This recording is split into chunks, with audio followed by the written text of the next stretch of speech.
The prairie does not forgive, it remembers. It clings to bones beneath the grass and whispers the names of those who tried to conquer it. And on one fading autumn afternoon, a young mother found herself left to its mercy. Her name was Clara Mayfield, 30 years old, hair once golden, now dulled with dust. Her dress was torn at the hem, the fabric stained with milk and sweat. In her arms she held her daughter, a fragile thing of barely 2 summers, bundled in a threadbare quilt. The wagon that had once carried them rattled away over the ridge hours ago. Her husband Thomas gone with it, his words bitter, his back unyielding. Clara's mistake had been nothing more than being too slow, too weak, too weary for a man already soured by failure. The wilderness had no sympathy. Coyotes cried in the distance, and the long shadows of the cottonwoods stretched across her like silent judges. She stumbled to the remains of a campfire left by some other passing souls, ashes only, cold and gray. She sank there, cradling her child, whispering lullabies through cracked lips. The world around her throbbed with hunger and rejection, a place where women abandoned did not last long.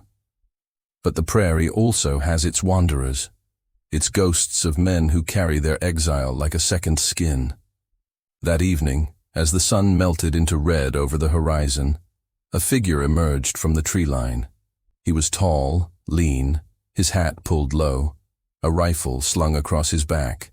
Dust clung to his coat like old sins. His name, Elias Boone, 35. A rancher once, before the town turned its back.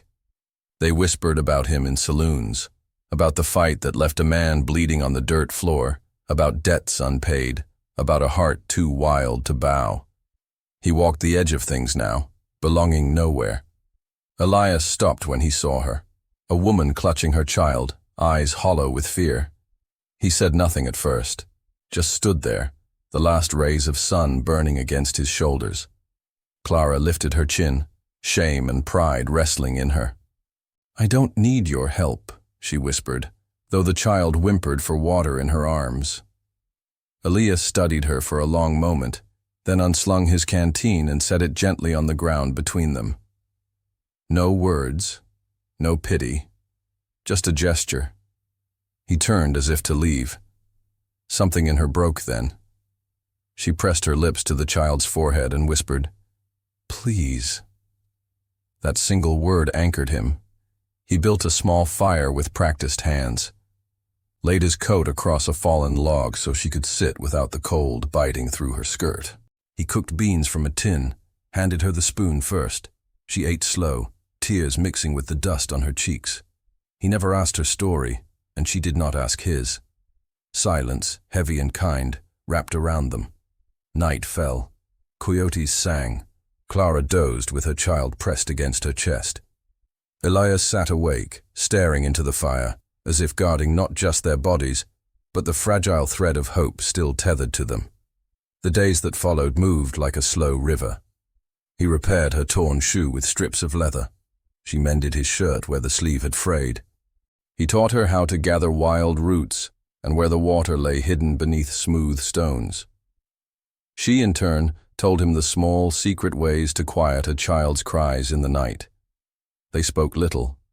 When words came, they were plain, stripped of ornament, as if both feared that too much might scatter the fragile thing between them. But in the glances, the way she watched him split wood, the way he softened his step so as not to wake the child, something grew. A slow, stubborn trust. Still, the world pressed in. A passing group of cowhands spotted their camp. That night, voices carried on the wind, mocking, sharp. Outcast Boone found himself a widow already, has he? Careful, boys. Don't catch her shame. Might be contagious. The laughter stung deeper than bullets. Clara lowered her eyes, her face flushed. She remembered the townsfolk's whispers, how quickly they turned a woman into scandal. Elias's jaw tightened, but he said nothing. Instead, when dawn came, he packed their camp and led her further into the hills, away from eyes and cruelty. yet shame lingered like smoke. Clara wrestled with it each night. Was she a burden? Would his kindness sour like her husband's? She feared leaning too heavy on a man already broken. One evening, rain fell hard, drumming the earth into mud. Their fire struggled. Her child coughed, small and fragile, and Clara's hands trembled as she held the fevered body close. Elias saw the fear in her eyes. He placed his calloused hand over hers, steady, warm. No promises, no grand speeches. Just the weight of a man saying without words, "You are not alone." That night, under the rain's hymn, Clara wept into the quilt, and for the first time since she'd been abandoned, her tears did not taste of despair, but of release. Morning broke sharp and clear after the storm. The child's fever eased, a fragile mercy. Clara's relief left her weak-kneed, and she caught herself glancing at Elias with a gratitude that sat heavy in her chest. But safety was fragile. Supplies dwindled. The wild stretched vast and unkind. And beyond the ridge lay the town of Hollow Creek, where Clara once belonged. Returning meant judgment, whispers, eyes that would slice her dignity to ribbons. Elias knew it. She knew it. Yet the child needed medicine, food, things only town walls could provide. So they went. The streets of Hollow Creek were narrow, choked with dust. Children played near the trough. Merchants barked their wares, and women on porches hushed their voices when they saw her. Clara felt every stare like a lash. "There she is," one voice murmured. "Left behind, wasn't she? Not fit to keep a husband. And Boone, Lord help her. She's fallen further than most." Elias walked a step behind her, shoulders squared, his presence a quiet shield. Yet Clara could see how the townsman's eyes hardened at him. At the apothecary, Clara traded the last of her wedding brooch for medicine. The man behind the counter never looked her in the eye.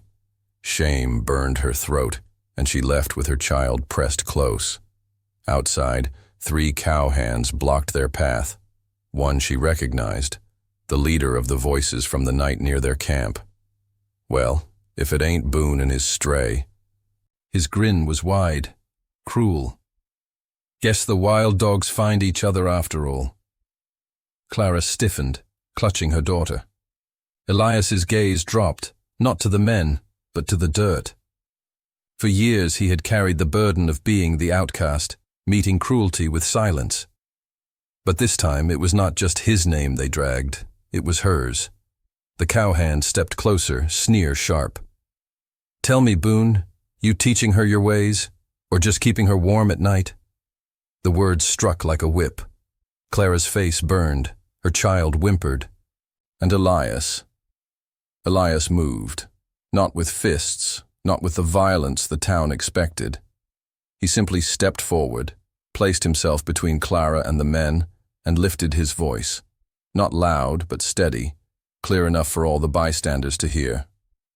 "She's a mother," he said, "and she's braver than any man here. She's kept her child alive where most would have let go. And if any of you speak her name with less than respect again, you will answer to me." Silence fell. Even the wind seemed to pause. The cowhand's smirk faltered. For all the town's judgment, there was no mistaking the fire in Boone's voice. The men stepped back. One spat in the dirt, muttered a curse, and walked away. The others followed, their laughter gone. Clara's knees threatened to give beneath her. She stared at Elias, something fierce and fragile blooming in her chest. No man had ever stood for her that way, not even her husband. From that day, the town's whispers did not vanish, but they softened. And more importantly, Clara's shame began to loosen its grip. Weeks passed. Elias found day work mending fences. Clara baked bread for the boarding house in exchange for a bed. Slowly, painfully, life pieced itself back together. But it was not the same life. It was new, built not on dependence but on dignity. One evening, as the sun bled gold across the horizon, Clara sat on the porch steps, her child asleep in her lap. Elias returned from work, dust on his coat, weariness in his shoulders. He paused when he saw her, as if uncertain if he belonged in that quiet, tender light. She met his eyes. No words, just a small gesture, her hand lifting, palm open. An invitation. He sat beside her. For a long time they said nothing. Just listened to the child's soft breaths, the crickets in the grass, the world settling into peace. And though no vows were spoken, something deeper had been promised in that silence. A bond forged not from desire, but from survival, from respect, from the quiet grace of two souls who found in each other what the world had denied them: belonging. And so, dear heart, remember this: the wild has its teeth, and people their cruelty, but dignity is not granted by the world. It is claimed in the quiet choices we make, in the hands we hold, in the burdens we share. Clara was left to die. Elias was cast aside. Yet together they carved a life where none was offered. Perhaps that is the lesson the prairie teaches best. Not strength in standing alone, but in standing beside another,